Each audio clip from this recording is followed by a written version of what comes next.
The Most Holy Church of God in Christ Jesus is a religious organization established in the Republic of the Philippines on the 9th of May, year 1922, and is duly registered with the Securities and Exchange Commission with registry number 82613. Through faith in the truth revealed by the Holy Scriptures of the Bible, the administration as well as the entire brethren of the Church believe that it is the Most High God, the Lord Christ Jesus, who established the Most Holy Church for the sole purpose of proclaiming Him as the only one true God and Savior whom we should worship and serve with our whole lives, and that He is no other than the Lord Christ Jesus, who manifested in the flesh, and that the Most Holy Church of God in Christ Jesus is His chosen way for us to deliver from our sins and eternal damnation.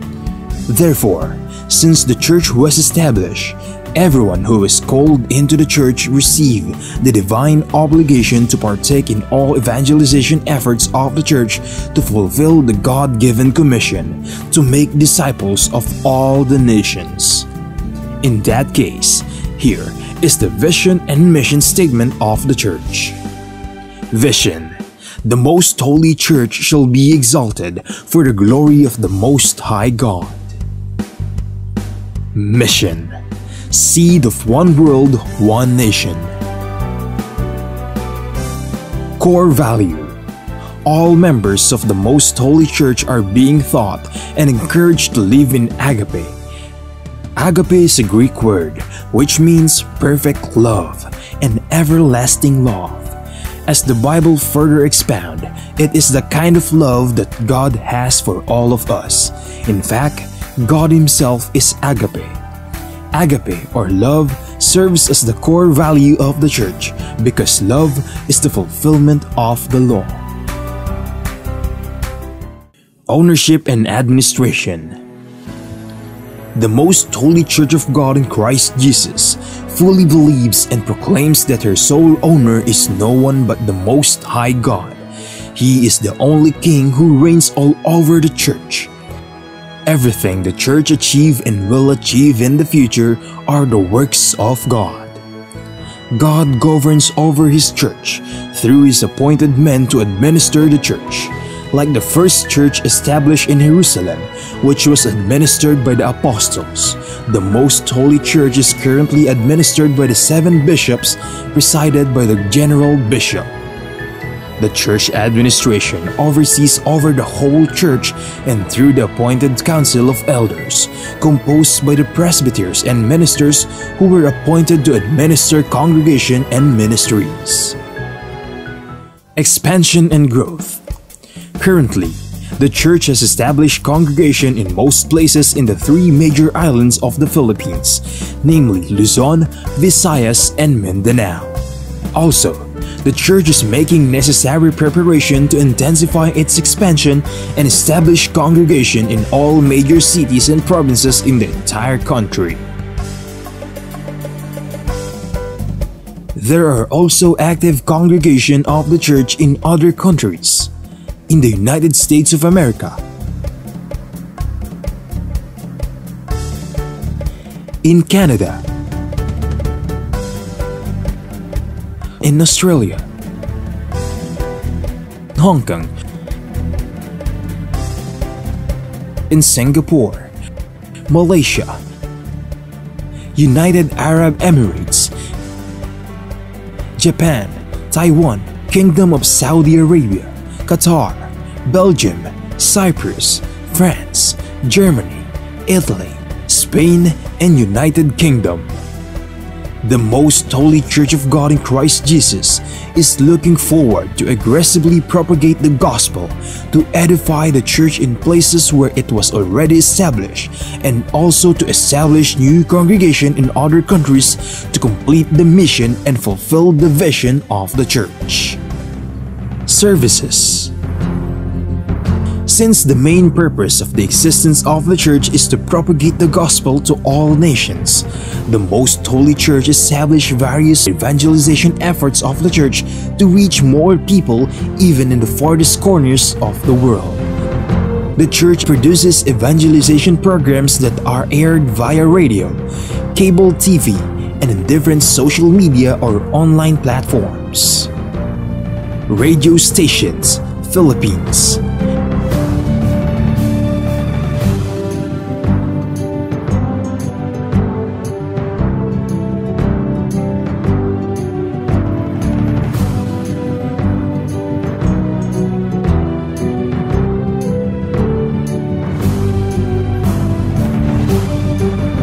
Cable TV channels.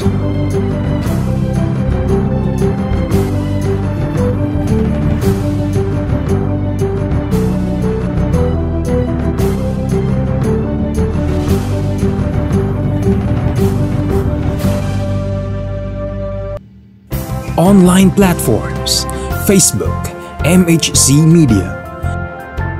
YouTube, The Most Holy Church. Official website, www.mostholychurch.com. Charity.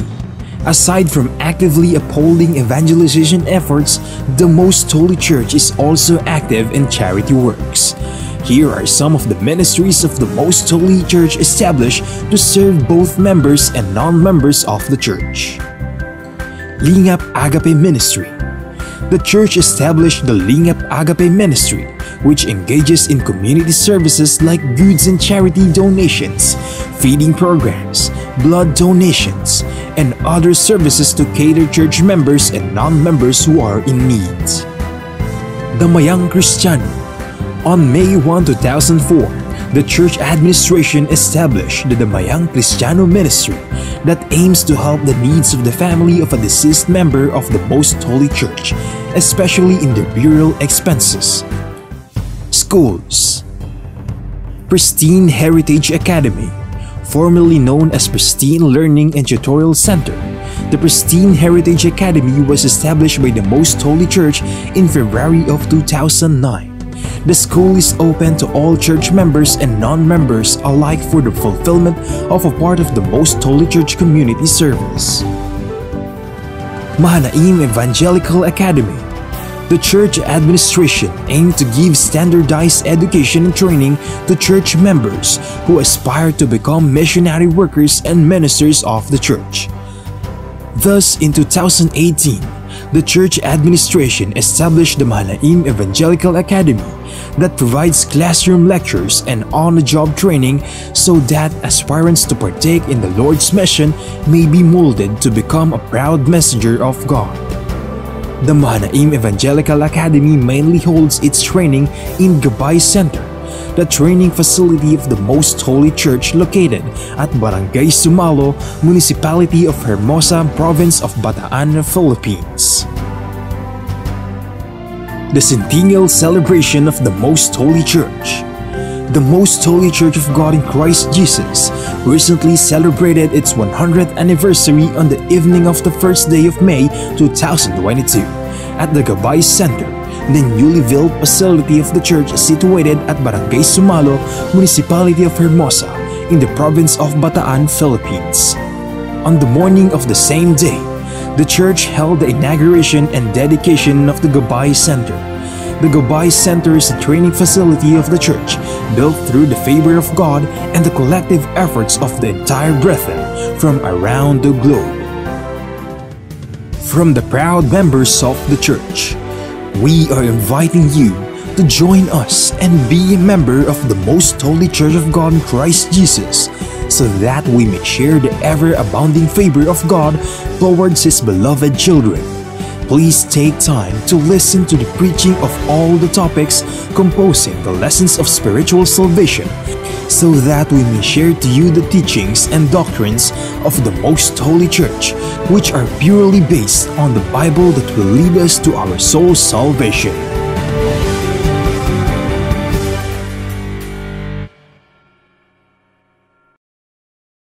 To know more about the church, you may visit our website at www.mostholychurch.com, or you may reach us through telephone number 6302-8255-6949.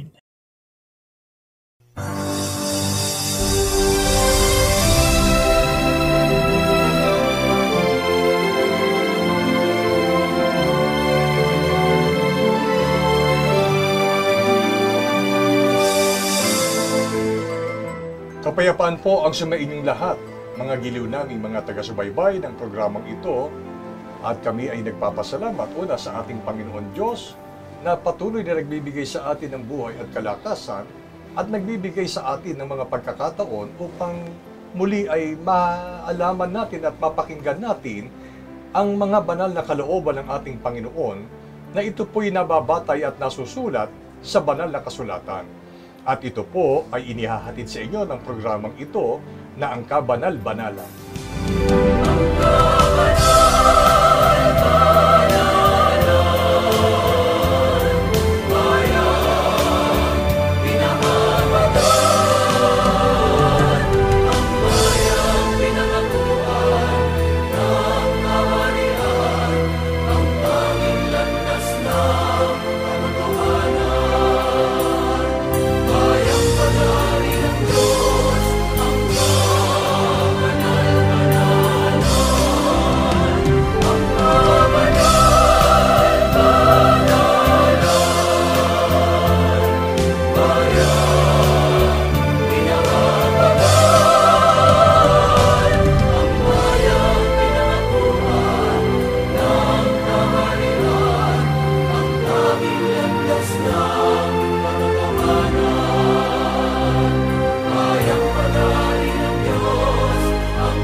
Ako po ang inyong lingkod, kapatid na Ben-Hanan, at sa talakayang ito ay makakapiling po natin ang ating minamahal na kapatid na Neraya. Kapayapaan po, kapatid na Neraya. Kapayapaan din pong sumainyo, kapatid na Ben-Hanan, at kapayapaan at pag-ibig ng Diyos ang bati namin sa lahat ng aming mga mahal na taga-subaybay. Ang paksang aralin na ngayon po ay ating mapapakinggan ay may malaking kaugnayan pa rin sa mga paksang tinalakay po namin noong mga nakaraan.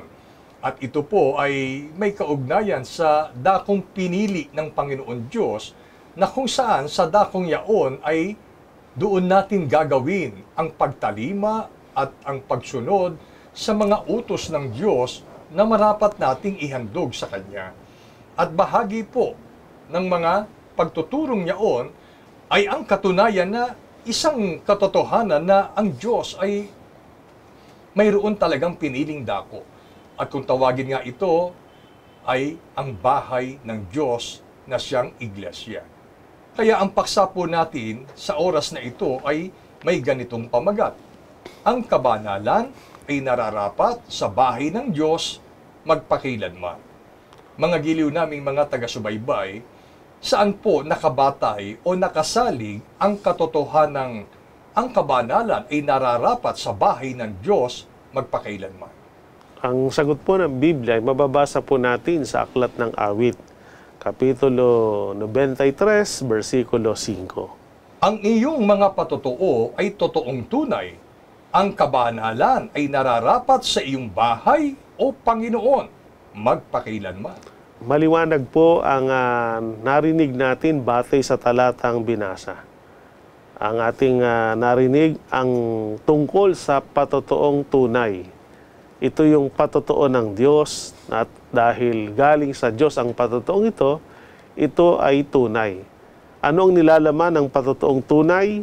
Ang kabanalan niya ay nararapat sa bahay ng Panginoon o sa bahay ng Diyos magpakailanman. Kaya yung sinasabi po sa ating paksa at siya ring nakasulat sa Biblia na ang kabanalan ay nararapat sa bahay ng Diyos magpakailanman, ang saligan o batayan nito, nakabatay po ito o nakasalig sa patotoo ng Diyos. At pagka patotoo ng Diyos, yan po ay patotoong tunay. At yan ay dapat na tanggapin nating lahat na kapag ang pag-uusapan ay tungkol sa kabanalan, walang ibang dako na doon nararapat isagawa ito sa makatidbagay sa bahay ng Diyos magpakailanman. Isang katunayan pa rin ito, mga giliw naming mga taga-subaybay, na ang bahay ng Diyos ay hindi po inimbento ng programang ito upang sabihin sa inyo na ito ang dakong pinili ng Diyos, sapagkat maliwanag ang sinasabi ng Biblia. Kung tayo po ay gagawa ng kabanalan, ito ay nararapat gawin sa bahay ng Diyos. Sapagkat may mga katwiran ang mga tao na hindi na importante kung saang dako. Ang mahalaga, nananalangin ka sa Panginoon, hindi ka pumapatay, hindi ka nagnanakaw, hindi ka nang aapi ng iyong kapwa, at hindi ka nakalilimot sa Diyos. Pero hindi naman nila ginagawa ito sa bahay ng Diyos. Kapatid na Neraya, ano po ang paliwanag ng banal na kasulatan sa mga ganong katwiran ng tao na hindi na ika-importante o mahalaga kung saan mo ginagawa ang pagbabanal? Ang sagot po ni Apostol Pablo ay mababasa natin sa kanyang epistola o sulat sa ikalawang Timoteo, Kapitulo 3, versikulo 5, kasama po ang 7. Na may anyo ng kabanalan, dadapwat, tinanggihan ang kapangyarihan nito. Lumayo ka rin naman sa mga ito, na laging nagsisipag-aral at kailan paman ay hindi nakararating sa pagkaalam ng katotohanan. Kung ipagpipilitan po ng tao, kapatid na Benhanan at mga mahal naming taga-subaybay, na kahit saan, pwedeng isagawa yung ayon sa kanila ay kabanalan naman yun sa Panginoon. Di umano yun ay paglilingkod din dahil sa Diyos nila idinededicate yung kanilang ginagawang paglilingkod. Pero hindi isasagawa sa loob ng bahay ng Diyos. Sabi na Apostol Pablo, ang tawag dyan, may anyo lang ng kabanalan. Bagamat ang tawag ay kabanalan, pero anyo lang yan ang kabanalan. Tinanggihan niya ang kapangyarihan ito. So, yung talagang kapangyarihan ng kabanalan ay natatanggihan kapag ang nagagawa ng tao ang tawag anyo lang ng kabanalan. At mahuhulog po sa bagamat sila'y nagbabasa, nag-aaral din at pilit na iniintindi yung mga bagay na nakasulat sa Biblia. Sabi na Apostol Pablo, bagamat laging nagsisipag-aral, pero kailanman ay hindi nakararating sa pagkaalam ng katotohanan. Kasi nga, ang katotohanan, yung patotoong tunay, na kapag ang pag-uusapan ang kabanalan, dapat lang yun sa bahay ng Diyos magpakailanman. Pilit na ayaw ng taong gawin sa bahay ng Diyos. Ayaw nilang hanapin kung alin bahay ng Diyos na doon dapat gawin ng kabanalan. Kaya kung may ginagawa man silang di umano ay paglilingkod sa Diyos, nahuhulog po sa dalawang bagay. Na ang tawag doon sa kanilang ginagawa, may anyo ng kabanalan. Parang kabanalan din. Pero yung kapangyarihan ng kabanalan, walang bisa sa kanilang buhay. At kahit ilang ulit silang magsipag-aral, magbasa, manaliksik, pero hindi makakarating sa pagkaalam ng katotohanan. Ito po, mga giliw naming mga taga-subaybay, pagmamatigasin pa ba natin ang ating puso na hindi tanggapin ang katotohanan ito? Ano ba ang nanaisin mo?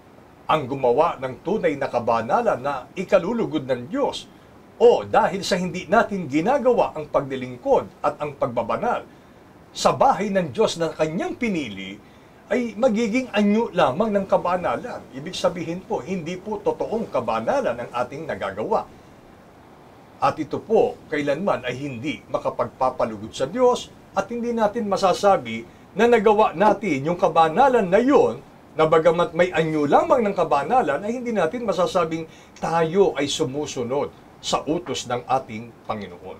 Upang hindi maging anyo lang ng kabanalan ang ating ginagawa ayon sa patotoong tunay, minsan pa balikan natin, kapatid na Neraya at mga giliw naming mga taga-subaybay, alin po ba itong bahay ng Diyos na dito natin nararapat isagawa ang ating pagbabanal, ang ating paglilingkod upang maging tunay na kabanalan na ibibilang ng Diyos sa atin bilang naglilingkod sa Kanya?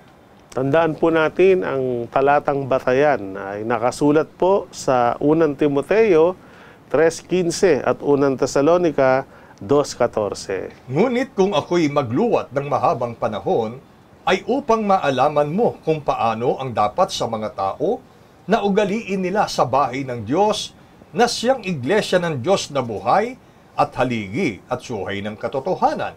Sapagkat kayo, mga kapatid, ay naging tagatulad sa mga iglesia ng Diyos kay Kristo Jesus na nasa Judea. sapagkat nagdusa din naman kayo ng mga gayong bagay mula sa inyong sariling mga kababayan, gaya naman nila sa mga Hudyo.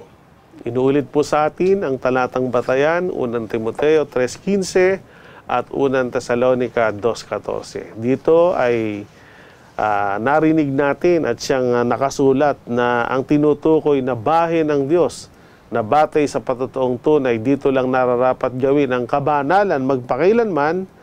Ayon sa paghahayag, walang iba kundi siyang iglesia ng Diyos. At hindi basta iglesia ng Diyos, may pangalan ng Diyos na nagmamay-ari ng iglesia, Kristo Jesus. Kaya iglesia ng Diyos kay Kristo Jesus. At may tatak na banalan, batay sa Levitico 27:28. Kaya inulit ko po, kabanal-banalang iglesia ng Diyos kay Kristo Jesus. Ito ang samahang pangrelihiyon na pinapakilala ng Biblia na dako na kung saan ay dito natin marapat gawin ang mga paglilingkod, ang mga pagsunod sa utos ng Diyos upang ariin ng Diyos at ibilang ito na kabanalan sa ating lahat.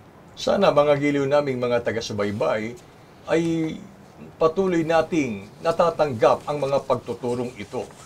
At sana po ay gabayan tayo, haplusin tayo ng kanyang banal na Espiritu na yakapin natin ang mga katotohanan ito na mayroon talagang iglesyang pag-aari ang Diyos. At ang iglesyang ito ay tinatawag na Iglesia ng Diyos kay Kristo Jesus. At upang huwag tayong maligaw ng papasukang Iglesia ng Diyos kay Kristo Jesus at matiyak natin na yung Iglesia ng Diyos kay Kristo Jesus na ating papasukan ay pag-aari ng Diyos, tinatakan niya po ito ng kabanal-banalan. At yun nga po, alinsunod sa binanggit na talata ng kapatid na Neraya sa Levitico 27:28, ang salitang kabanal-banalan ay tatak ng pagiging pagmamay-ari ng ating Panginoon, ng ating Diyos, sa iglesyang kanyang pinili. Sa pagtanggap natin ng mga katotohanan ito, ano po ang maibibigay at magagawa nating uri ng paglilingkod, ng pagsamba at pagbabanal sa Diyos sa loob ng kabanal-banalang Iglesia ng Diyos kay Kristo Jesus? Sa unang Kronika, Kapitulo 16, versikulo 29. Inyong ibigay sa Panginoon ang kaluwalhatiang marapat sa kanyang pangalan. Mangagdala kayo ng handog at magsiparoon kayo sa harap niya. Inyong sambahin ang Panginoon sa ganda ng kabanalan. Dalawang mahalagang bagay po batay sa talatang ito ang maihahandog at maibibigay natin sa Diyos kapag tayo po ay naglingkod sa Kanya, sumunod sa Kanya at sumamba sa Kanya sa loob ng Kanyang bahay na siyang kabanal-banalang Iglesia ng Diyos kay Kristo Jesus. Ang una po, maibibigay natin sa Panginoon ang kaluwalhatiang marapat sa Kanyang pangalan. Ang ikalawa, makapag-aalay tayo sa Diyos o magagawa natin yung sinasabing sambahin ng Panginoon sa ganda ng kabanalan. Ano po ba ibig sabihin ng dalawang bagay na ito? Yung pagbibigay ng kaluwalhatiang marapat sa Panginoon. Sa ibang salita po nung bagay na nakapagpapaluwalhati sa Panginoon, yun po yung bagay na nakalulugod o nagiging masaya ang Panginoon doon sa bagay na ating iniaalay sa Kanya. At totoo naman po yan. Dahil kinumpleto natin yung pagsunod. Hindi lang natin inalam kung ano yung utos o kalooban ng Diyos na tayo magbanal, kundi inalam din natin kung saan dapat gawin yung pagbabanal. At dahil ang Diyos ang nasunod na hinanap natin yung Kanyang bahay at doon tayo pumaroon para magbanal, na ibigay natin yung kaluwalhatian o kalugurang marapat sa pangalan ng Panginoon. At sa loob ng kabanal-banalang Iglesia ng Diyos kay Kristo Jesus, may aalay natin yung uri ng pagsamba na bagay sa Diyos, na hindi basta masabi lang na sumasamba ka o nagsisimba ka, kundi pagsamba sa ganda ng kabanalan. At yan po ay masasaksihan nyo once po na tinugon nyo po yung aming mga paanyaya At very much willing po kami na imbitahan kayo na umattend sa mga pagkakatipong pagsamba sa Diyos na isinasagawa ng kapatiran ng kabanal-banalang Iglesia ng Diyos kay Kristo Jesus. Makikita nyo po at mararamdaman nyo yung pagsamba sa Diyos ay sa espiritu at katotohanan, at ang ganda nito ay ayon sa ganda ng kabanalan. Yun po mga giliw naming mga taga-subaybay, pinakahahangad ng ating Panginoon Diyos na akayin tayo sa ganitong uri ng mga pagdilingkod at paggawa na dapat nating ihandog na nababagay po sa kanyang karangalan. Alam po naman natin, at ako po'y naniniwalang aayunan niyo po itong aking sasabihin, na ang Panginoon Diyos ay isang Diyos na ekselente, kamangha-mangha, at nararapat lang na mag-ukol tayo ng pagdilingkod sa Kanya sa mas mataas na antas ng pagdilingkod. At ang isang bahagi ng paghakbang upang magawa natin ang lalong mataas na antas ng pagdilingkod at pananambahan sa Diyos ay ang sundin natin ang Kanyang itinuturo, ang Kanyang utos, na doon natin gawin ang mga bagay na ito sa dako na Kanyang pinili, sa makatwid bagay sa kabanal-banalang Iglesia ng Diyos kay Kristo Jesus. Kapatid na ni Raya, anong uring pagkilala ang igagawad ng Diyos sa mga taong nagbibigay ng kaluwalhatian sa Kanya, nakapag-aalay sa Kanya ng pagsamba sa ganda ng kabanalan dahil una nilang sinunod at tinugon ang panawagan ng Panginoon na doon sa dakong pinili niya ay doon dapat gawin ang kabanalan? Ang sagot po ng Biblia, mababasa po natin sa aklat ng Lucas, Kapitulo 2, versikulo 25. At narito, may isang lalaki sa Jerusalem na nagngangalang Simeon, at ang lalaking ito'y matuwid at masipag sa kabanalan, na nag-aantay ng kaaliwan ng Israel, at sumasa kanya ang Espiritu Santo. Dalawang mahalagang bagay na pagkilala ang ipagkakaloob ng Diyos sa mga taong tumugon sa kanyang kalooban na ang kabanalan ay ginagawa at isinasakatuparan sa bahay ng Diyos na siyang kabanal-banalang Iglesia ng Diyos kay Kristo Jesus. Una po ay kung paano kinilala ng Diyos yung mga unang lingkod niya, gaya ni Simeon. Anong pagkilala kay Simeon? Tinawag siyang lalaking matwid.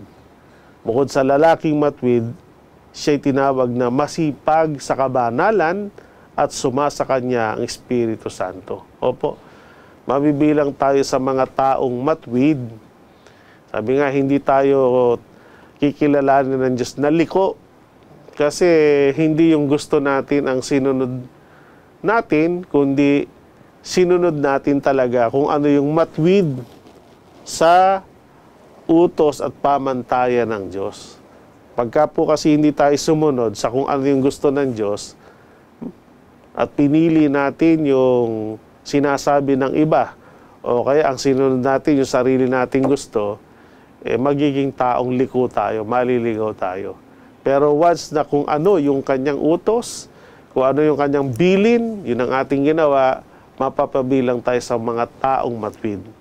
At dahil nasa loob tayo ng bahay ng Diyos, kikilalanin tayong masipag sa kabanalan. Dahil bawat paggawa mo ng mabuti, bawat pagtupad mo ng utos dahil nasa tamang lugar ka na pinili ng Diyos, makakount sa iyon as kabanalan mo. At pag palagi mong ginagawa yon, kikilalanin kang masipag sa kabanalan. At ang lalong mahalaga, dahil nasa bahay ka ng Diyos, yung Espiritu ng Diyos lalo mong mararamdaman. Mapapasa iyon.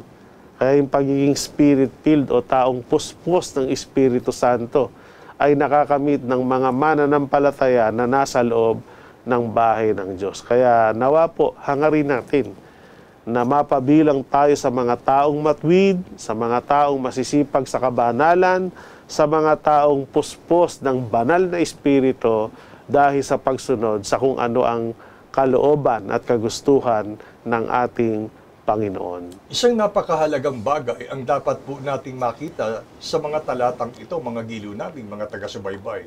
Kapag ka po kasi sumasa atin ang Espiritu Santo, nakatitiyak tayo ang paggabay, ang pagtulong ng Panginoon ay sumasa atin.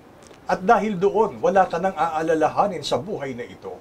Anuman ang sitwasyon mo sa buhay, kung tayo po'y magmamasipag sa kabanalan, kung tayo po sa paningin ng Diyos ay magiging matuwid sa kanyang banal na harapan, ang paggabay at patnubay ng Espiritu Santo ay sumasa atin. At alam niyo po ba, ang bunga ng Espiritu, ito ay ang pag-ibig, kapayapaan, kaamuan, at marami pa na hindi natin makukuha at makakamit sa dami ng kayamanan sa mundong ito. Pero kahit ikaw ay mahirap lang, tiyak na tiyak, ang kapayapaan, ang pag-ibig ay mananagana sa iyong buong pamumuhay. Kapatid na Neraya, ano po ang mahalagang ipinapayo at mga pagtuturo ang iniiwan sa inyo na aming mga taga-subaybay sa pamamagitan ng paksang araling ito? Ang payo at mahalagang pagbibilin na dito tayo nais ng Diyos na akayin ay batay sa itinuro ni Apostol Pablo sa mga unang Kristiyano. At ito po ay nasulat sa 2 Korinto, Kapitulo 7, versikulo 1. Yamang taglay natin ang mga pangakong ito, mga minamahal, ay magsipaglinis tayo sa lahat ng karumihan ng laman at ng espiritu. Napakasakdalin ang kabanalan sa takot sa Diyos. Dalawang mahalagang bagay po ang dito ay ipinapayo sa ating lahat. At ito po ay may malaking kinalaman sa larangan ng pagbabanal. Una, ang sabi sa talata, magsipaglinis tayo ng lahat ng karumihan ng laman at ng espiritu.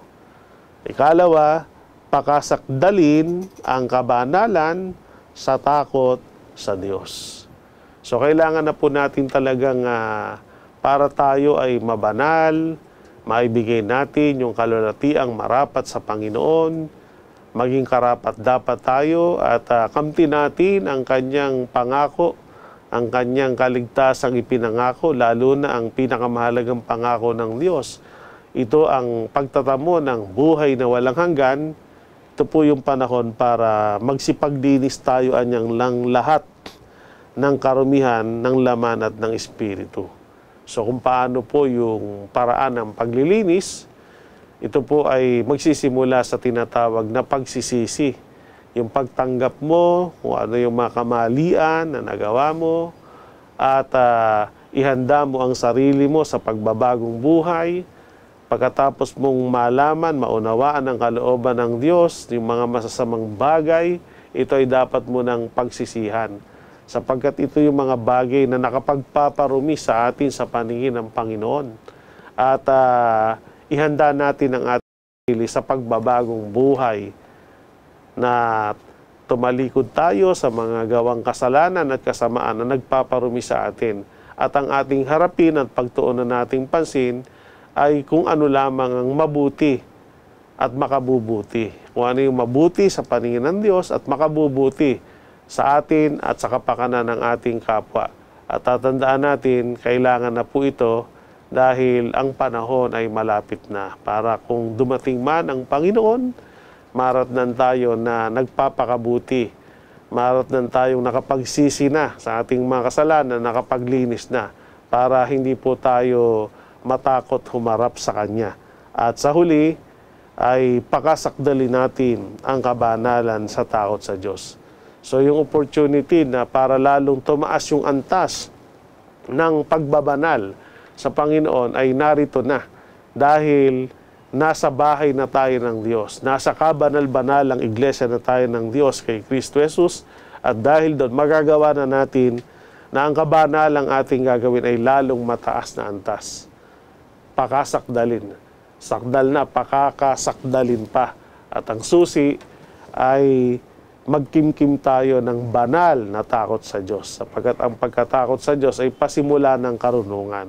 Ang pagkatakot din sa Diyos, ito ang nag-uudyok sa tao para ganap niyang talikuran ang mga likong pamumuhay at masamang gawain. At ang talagang pagtuunan niya na ay ang kung ano lamang ang mabuti at siyang kalooban ng Diyos. Kumbaga, sabi nga ng Biblia, yung panahon ng kasamaan, panahon ng kahangalan, panahon ng kalayawan ay pinalilipas na ng Diyos.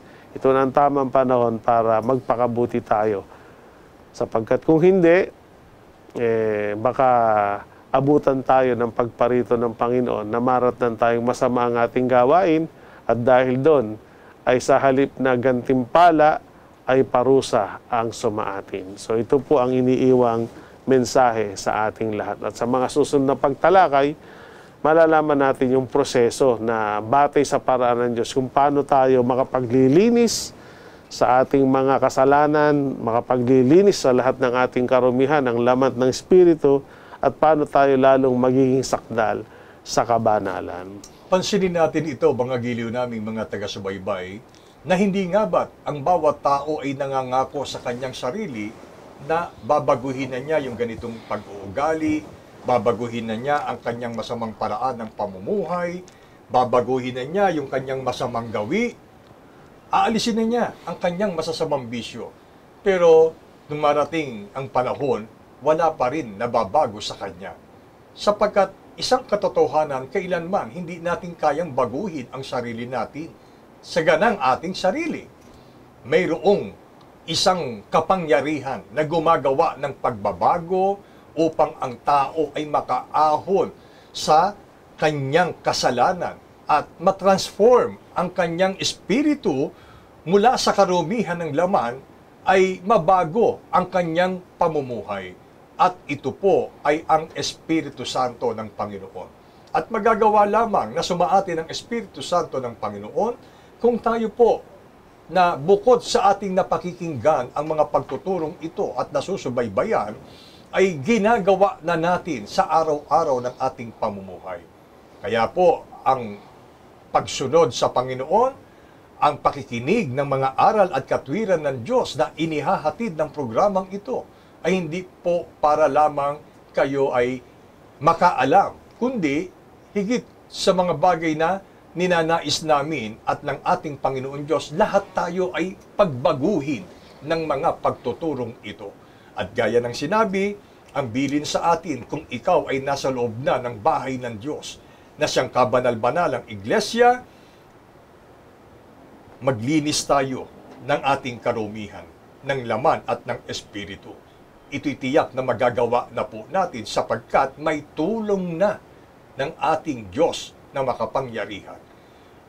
Bunga ng banal na pagkatakot natin sa Kanya, ito ang mag-uudyok upang lalo pa nating pakasakdalin ang paglilingkod at pagbabanal sa ating Panginoon Diyos. Ipagpala sa atin ang mga pagtuturong ito mula po ngayon at magpakailanman. Amen.